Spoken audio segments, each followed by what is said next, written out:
Saya mau sedikit cerita kenapa beberapa hari lalu kita nggak ada posting.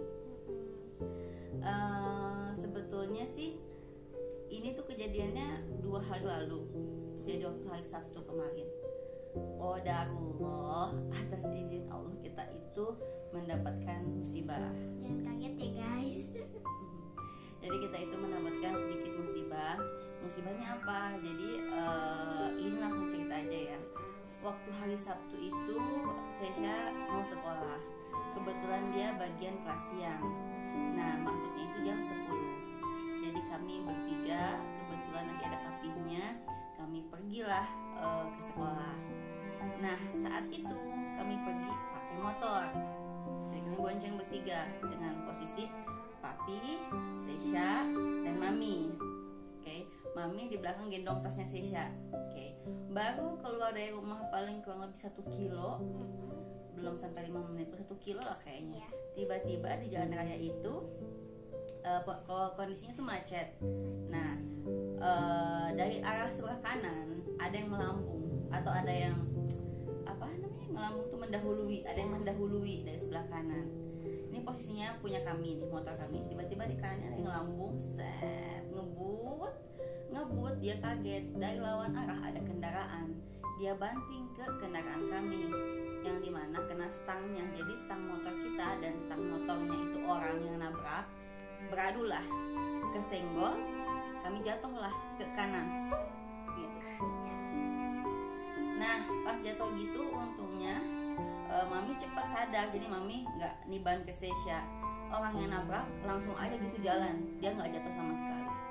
Nah pada saat mami juga lompat, mami lompat, jadi mami itu langsung lompat, pasang kuda-kuda begitu, langsung angkat Sesha. Karena kalau mami nggak tahan, mami jadi jatuh semua ke papi, ke Sesha. Jadi mami langsung angkat. Ya dia nangis-nangisnya. karena kayak aku juga merah ya. Dia kakinya terlipat kan, terlipat jadi yang satu yang kiri naik ke motor. Terlipat, kegencet sama motor. Papi kondisi paling depan juga tertumbuk ininya, dadanya, dan kaki juga terlipat, makanya dia sebelah kanan sini agak sakit sama tangan kanan. Di sana jatuhnya begini kan guys, ke kanan gini. Diangkatlah Sesha sambil nangis-nangis di rumah ini itu. Mami langsung marah-marah karena di situ kondisinya yang nampak ini nggak berhenti. Jadi langsung lah kita teriak, kita panggil ya. Keluarlah itu Makassarnya mami bilang apa?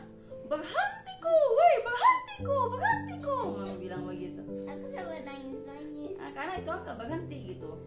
Akhirnya berhenti, di situ kami ke pinggir, mami bopong Sesha dengan kondisi nangis. Karena itu hari kondisi kakinya dia kegencet kan, mami itu udah waduh ini pak kenapa ini. Mami juga berdarah. Iya, berdarah, tetap patah, mami apa-apa. Masalahnya itu motor kan berat. Terus udah kayak gitu, ya udah ke pinggir, sampai cekcok tuh. Cekcok kenapa? Karena ternyata si penabrak ini usianya baru 14 tahun, masih underage. Oke teman-teman, soal ini kita ganti posisi karena tadi ada satu dan lain hal ya. Lanjut ceritanya ya. Papi itu lagi marahin si penabrak ini, yang dimana penabrak ini usianya baru 14 tahun. Terus yang kedua, tiba-tiba datang yang mengaku omnya. Dia marah sama papi karena katanya kenapa ponakan saya dimarah-marahi. Ya papi bilang dong, ya dia salah, dia udah underage, bawa kendaraan, ngebut, bikin anak saya jatuh sampai begini gitu kan. Nah lucunya lagi, ini omnya ini tidak mau mengakui kalau ponakannya ini salah. Dia pun padahal dia tahu ini underage gitu. Jadi ini penabrak, ini omnya, dan ada orang ketiga. Orang ketiga itu yang mengaku-ngaku sebagai teman sekampung. Teman sekampungnya 2 orang ini. Akhirnya pas dilihat KTP sama papi, ketawa dong. Papi kan nggak ngerti nih KTP mana, nggak tahu wilayah. Pas papi ambil KTP-nya, lalu saya ambil ulang KTP-nya, saya bilang begini, oh ini KTP-nya bukan KTP sini. Saya bilang pokoknya KTP satu daerah lah. Saya bilang, oh kamu bukan orang sini, kamu bukan orang sini aja udah belagu. Saya bilang gitu. Saya itu asli sini, kamu jangan belagu. Kamu siapanya? Saya nanya nih sama si yang ngaku teman sekampung. Saya saudara apa? Ya saudara sekampung, saya mau bantuin dia, ini teman sekampung saya. Oh teman sekampung, saya bilang, bukan saudaranya, bukan omnya. Diam kamu. Saya bilang, kamu diam karena kamu tidak punya urusan. Kalau kamu mau ikut campur berarti kamu harus tanggung jawab. Saya bilang begitu. Akhirnya dia malu, yang tadi yang ngotot tuh akhirnya dia diam. Dia malu, oh ya udah Bu kalau gitu, katanya ya udah silakan ya selesaikan aja, dia bilang begitu. Akhirnya yang tadinya ngotot ini, yang aku teman sekampung gugur, tinggal si penabrak yang underage sama si pamannya. Pas saya lagi cekcok sama si pamannya, tiba-tiba si underage ini penabrak hilang juga, nggak tahu kemana. Sisa satu. Ya kan, sisa satu ya. Yang satu ini si omnya ini tetap ngotot sama kami, tetap ngotot nggak terima. Saya bilang gimana ceritanya, kami ini korban, kami ditabrak, kok malah lu nggak terima gitu kan. Ternyata si penabrak ini pergi bawa neneknya, kan tadi mereka baku bonceng sama neneknya, pergi sama neneknya, katanya mau pergi ke rumah sakit. Ya udahlah, mereka mungkin pergi. Yang penting saya pikir ada satu orang tanggung jawab, yaitu omnya yang mengaku-ngaku sebagai omnya. Entah omnya benar atau bukan. Hanya kami cekcok lama, debat siapa salah siapa benar. Orang Caca kita lagi diem, dia ngelambung kan. Baru mau gas. Baru mau gas. Ya udah, akhirnya dia juga diem, kan udah lama warga juga udah banyak. Akhirnya dia diem, dia ngaku salah tapi dengan ngotot. Jadi songong banget yang bikin saya sampai dia bilang ya udah, katanya butuh berapa sih, saya tanggung jawab. Saya bilang begini, oh sorry, saya di sini nggak cari uang, saya itu maunya kamu tanggung jawab, nggak usah cari, saya nggak minta uang, saya ada kok uang. Minimal maunya gini ya, pada saat kejadian Cipret ditabrak, minimal datang tuh, ya ampun Pak, Bu, maaf ya Bu ya, maaf ya Pak, ini ponakan saya ini bawa kendaraan sampai begini, maaf ya, misalkan gitu. Ya nggak apa-apa, nggak masalah. Ini nggak lama cekcok udah salah, dia bukannya minta maaf malah ngotot. Di situ yang kita bikin sebel gitu. Ya akhirnya dia minta katanya maaf. pas jalan pengen minta maaf. Ya pengen minta maaf tapi dianya malah ngotot, entahlah pokoknya kita bingung. Ya udah akhirnya selesai itu pun. Jadi kata papi bilang gini, ya udah Lami nggak usah diurusin, soalnya orang kayak gini tuh nggak bisa diajak bicara baik-baik. Intinya orang yang nggak bisa diajak bicara lah, udahlah biarin aja. Toh juga maksudnya nggak terlalu bagaimana kita, yang penting sehat dulu. Sebetulnya kita ada luka, ya mau tahu untuk nggak terlalu parah karena kan memang kondisi baru mau mulai jalan.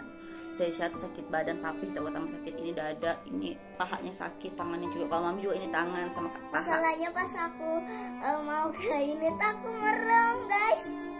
Takut ya. Makanya papinya kejepit kan aku peluk papi. Sian. Gitu. Jadi ya udah akhirnya dia minta maaf walaupun dengan masih songong gitu, minta maafnya udahlah, aku juga ada males. Terus kita juga nggak ada minta ganti rugi ini, dan dia bilang udah telepon aja kalau butuh sesuatu. Cuman saya bilang orang kayak gini udah nggak bisa diajak kompromi, belum tentu juga diangkat teleponnya, udah biarin aja. Ya udah saya bilang daripada capek cekcok yang nggak jelas gitu kan, ini juga udah nangis saya juga. Udah saya bilang udah saya mau balik dulu ke rumah karena ini mau diobatin.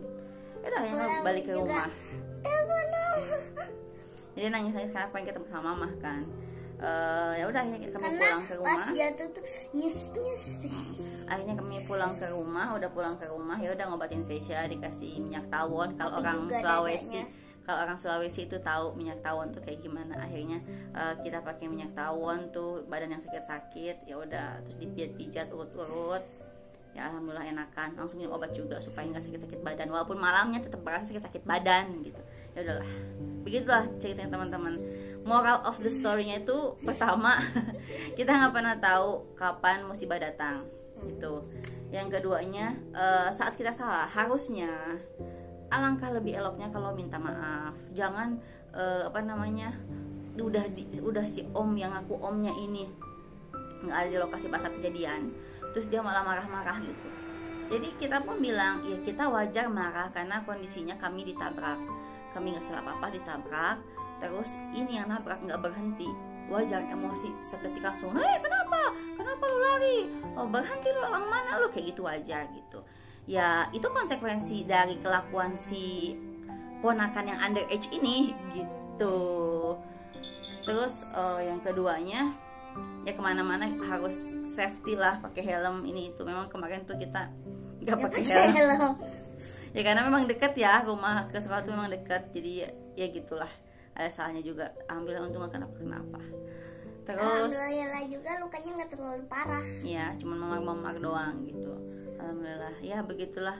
Apalagi ya, selain harus minta maaf, harus lengkap juga. Dan yang ketiganya ya harus harus legowo gitu, karena kita juga ternyata udah kita jadi korban, malah kita yang dimarahin, padahal dia yang salah, walaupun akhirnya diminta maaf lucu juga. banget Masa jalan ditabrak sambil minta maaf? Gimana ceritanya? Jadi ya udah begitu. Kita harus legowo pada saat kita dapat musibah, harus ingat juga oh ya ini udah musibah, ini takdir dari Allah yang memang kita harus terima gitu. Ya udah makanya papi saya bilang udah ikhlas aja, biarin aja. Orang kayak gitu nanti juga dapat lagi, ibaratnya lagi tuh kan, nanti juga dia dapat karmanya gitu. Ya udah akhirnya kita ya udahlah biarin aja, masih ngomong nggak selesai. Yang salah siapa, yang ngotot siapa gitu. Ya udah akhirnya kami bubar pulang, ini tuh udah selesai gitu teman-teman. Makanya beberapa hari lalu kami tuh jarang posting gitu ya, karena memang ada kejadian itu dan jadi agak ribet gitu, badan juga agak sakit-sakit gitu sih teman-teman. Kita cuma mau sedikit cerita karena ada beberapa yang nanyain kenapa kok nggak nggak posting. Iya ada di Instagram nge-DM kenapa nggak posting. Ada juga beberapa teman yang nge-WA kenapa nggak ada video terbaru, ya karena itu gitu. Alhamdulillah sekarang kondisinya baik-baik aja ya. Sekolah ditanya sih kamu habis jatuh ya. Tadi juga sih udah sekolah lagi karena hari ini tuh ada ulangan harian gitu. Sayang mas kalau susulan.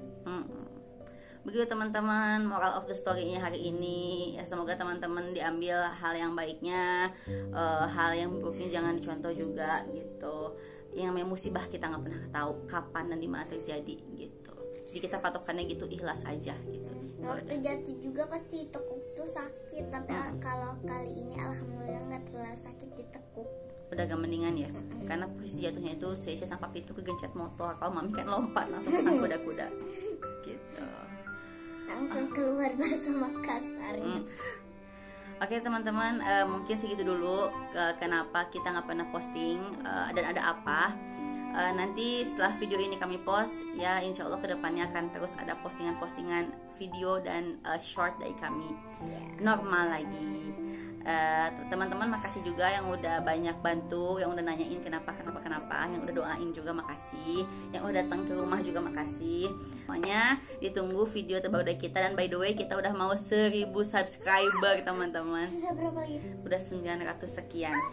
Yuk teman-teman bantu untuk subscribe channel YouTube kami. Yang belum like dulu cepetan.